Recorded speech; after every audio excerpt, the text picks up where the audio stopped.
नमस्कार। इस वीडियो में हम चित्र सूत्रम के पंचम अध्याय जो कि विष्णु धर्मोत्तर पुराण का 39वां अध्याय है, उसके बारे में विस्तृत चर्चा करने जा रहे हैं। और यह पंचम अध्याय जो है उसका नाम है क्षय वृद्धि वर्णन, यानी फोर शॉर्टनिंग के बारे में नियम। बहुत ही विस्तृत तरीके से जो है वो चित्र सूत्रकार ने बताए हैं। तो ये फोर शॉर्टनिंग क्षय वृद्धि के बारे में चित्र सूत्रकार ने कहा है कि मंगलमय कल्याणकारी आकार वाले और उत्तम क्रीड़ा करने वाले अनेक प्रकार के रूप, अक्षर अथवा पदार्थ जो है वो इस पृथ्वी पर मौजूद है। रूप के स्वभाव, प्रकृति, सुंदरता, दशा, अवस्था, वेश के विस्तार, वेश यानी चित्रण प्रकार और सौंदर्य भंगिमा के 9 प्रकार के स्थान बताए हैं। और इन 9 प्रकार के स्थानों को क्रमबद्ध रूप से वे आगे चल के डिस्कस करते हैं। तो मार्कंडेय मुनि कहते हैं कि इन भंगिमाओं के 9 स्थान हैं। तो पहला जो है वो ऋज्वागत है। ऋज्वागत यानी जो सीधा, सरल और सुगम एवं अनुकूल हो, उसे ऋज्वागत कहा जाता है। दूसरा अनरुजु है, अर्थात जो सीधा अथवा सरल न हो। तीसरा साचीकृत है। और चौथे को अर्धविलोचन यानी आधे खुले नेत्रों वाला चित्र कहा जाता है। पांचवा पार्श्वगत यानी निकटता एवं समीपता का बोधक है। छठा स्थान परावृत का है, अर्थात फेरा हुआ, बदला हुआ या पलटाया हुआ। और सातवें को पृष्ठागत कहा जाता है। पृष्ठागत यानी शरीर के पीछे का भाग अथवा पीठ जिसमें दिखाई पड़े। और आठवें को पुरावृत कहा जाता है, इतिहास अथवा पुराने चरित्रों को बनाए जाने वाला चित्र। और नवे को समानत अर्थात समान भाव से जिसमें प्रदर्शित किया हो उसे कहा जाता है। तो इन अलंकृत एवं सज्जित 9 स्थानों के परिमाण में अनेक भेद भी बताए हैं और उन सभी का लक्षण वे आगे चल के विवेचित करते हैं। तो सबसे पहले चित्रकार को चाहिए कि ऋज्वागत जो स्थान है उसको बनाने के लिए मुख, वक्ष, उदर और पेट को पुष्ट बनाना चाहिए। और इसमें कमर, स्कंद भाग या जो उरु प्रदेश है उसको कम कर देना चाहिए। नासापुट यानी नीचे का होठ, अधर होठ और जो ऊपर का होठ है उसको बनाने में चतुराई से चौथाई भाग कम कर देना चाहिए। और शरीर के अन्य भागों से भी 1/3 भाग कम कर देना चाहिए। तो इस तरीके से आधार प्राप्त करने पर जो अत्यंत स्थान प्राप्त होगा वो उच्च कोटि का होगा। और अनेक उपकरणों से संपन्न यह नाम जो है वो ऋज्वागत स्थान का होता है। इसके पश्चात अनरजु के बारे में बताते हैं कि अनरजु सौंदर्य चित्रण अपना आधार प्राप्त करने के कारण तिरछा होता है और आंखों को शीतलता प्रदान करने वाला होता है। सुंदर, वृत्ताकार, अत्यंत कोमल, चारों भागों में कम और संपूर्ण अंगों में मंगलमयी, कल्याणमयी, रमणीय और सुहावना होता है। इसमें भौहें, ललाट, नाक का अग्रभाग अपने अपने परिमाण से आधे दिखाई जाने चाहिए। अनरजु यानी आंखें अर्धचंद्राकार दिखाई जानी चाहिए और भौहें भी एक कला लुप्त हो जानी चाहिए।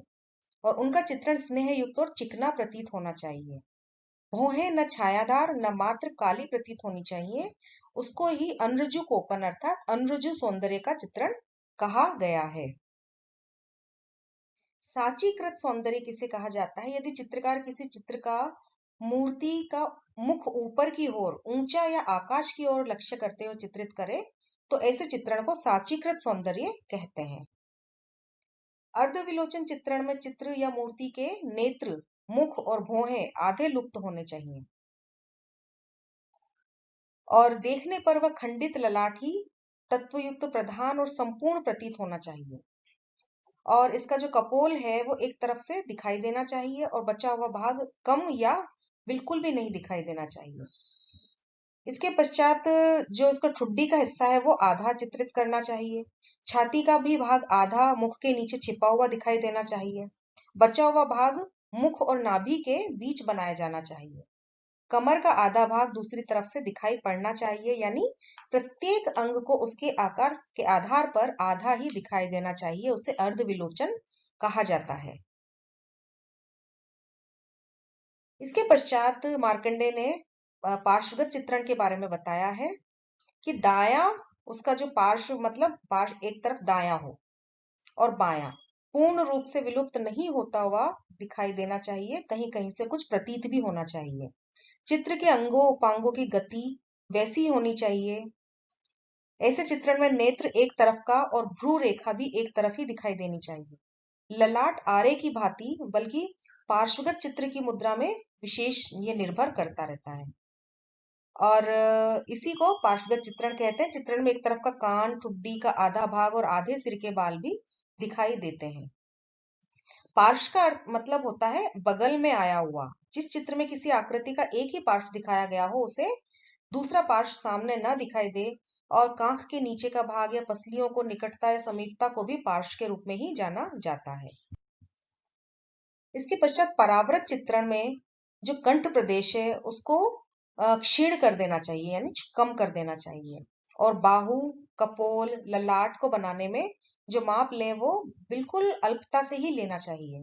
फिर छाती, बाहु, कटी प्रदेश की स्थिति भी कैसी हो ये उन्होंने नहीं बताया है, लेकिन प्रमाण के अनुसार और प्रमाण के सदस्य के अनुसार चित्रकार को उसे चित्र कर देना चाहिए।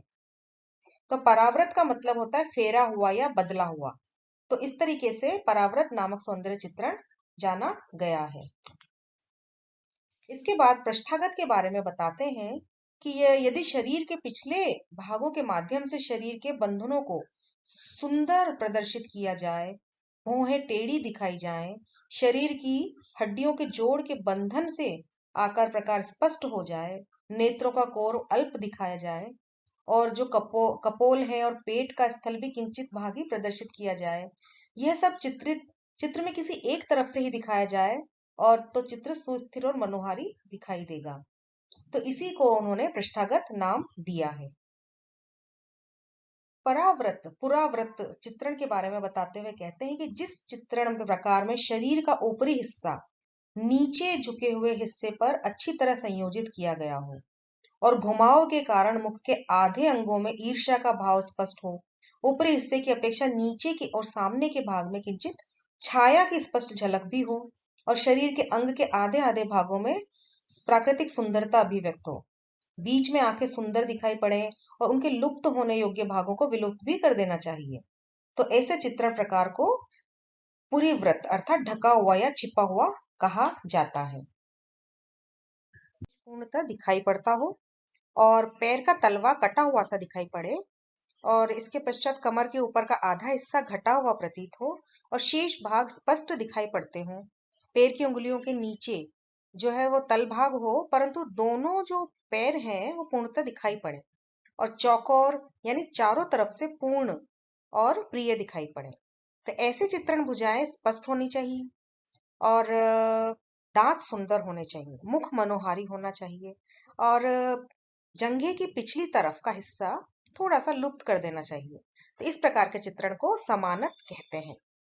तो चित्र सूत्रकार ने यह भी कहा है कि इन जो 9 चित्रण स्थान है, इन सभी में समानत को सर्वश्रेष्ठ स्थान प्रदान किया गया है।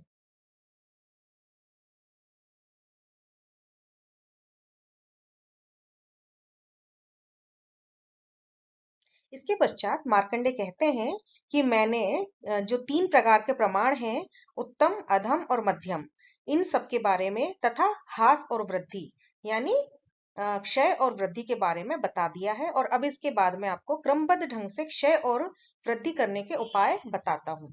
तो इसी के बारे में मार्कंडे कहते हैं कि इन सब का मैंने केवल संकेत भर दिया है। तो इन संकेत में उन्होंने क्षय वृद्धि के 13 प्रकार बताए हैं। तो इन 13 प्रकारों में पहला पृष्ठगत है। पृष्ठगत में जिसमें शरीर के पीछे की अवस्था और उसकी दशा। इसके पश्चात अवऋजुगत है। अवऋजुगत जो है वो शरीर की सीधी, सरल और अनुकूल अथवा सुगम दशा को बोलते हैं। इसके बाद मध्य अर्धार्ध अर्थात बीच के आधे का आधा, और इसके बाद अर्धार्ध। इसके पश्चात सांचीकृत मुख। इसके पश्चात नतम। नतम का मतलब होता है बांका, यानी शरीर की बाकी दशा। इसके पश्चात गंड परावृत यानी गाल अथवा कनपटी तक फेरा हुआ अथवा बदला हुआ। इसके बाद आता है पृष्ठागत, और इसके पश्चात पार्श्वगत यानी कांख के नीचे के भाग की दशा। इसके बाद उल्लेप, फिर चलित, चलित यानी चलायमान और अस्थिर, और उसके पश्चात है उत्तान, यानी मुंह ऊपर किया हुआ या पीठ के बल लेटा हुआ या विस्तृत, और अंत में वलित, यानी बल खाया हुआ, लचका हुआ या मोड़ा हुआ या घिरा हुआ। तो इस तरीके से ये 13 स्थान क्षय और वृद्धि के मार्कंडेय बताते हैं। और इसके पश्चात कहते हैं कि ये सभी नाम और जितने भी हैं शरीर की मुद्राएं हैं, इनके नियम है या व्यवस्था या मुख का जितने भी प्रकार के मुख नीचे किए हुए या ऊपर किए हुए, इनको बनाना चाहिए। फिर कुछ और जो है वो पोजीशंस बताते हैं, जिसमें वैशाख यानी बाण के संधान, जिसमें एक मुद्रा में दाहिना घुटना मुड़ा हुआ हो। उसके पश्चात एक और मुद्रा है प्रल्यालीण, यानी धनुर्धरों के बैठने की एक मुद्रा, जिसमें बायां पैर आगे बढ़ाते हैं और दायां पैर पीछे खींच लेते हैं। इस जैसी मुद्राओं को क्रमबद्ध रूप से इनकी जो है रचना करनी चाहिए। इसके पश्चात मंडलाकार और गोल रचना करनी चाहिए। आगे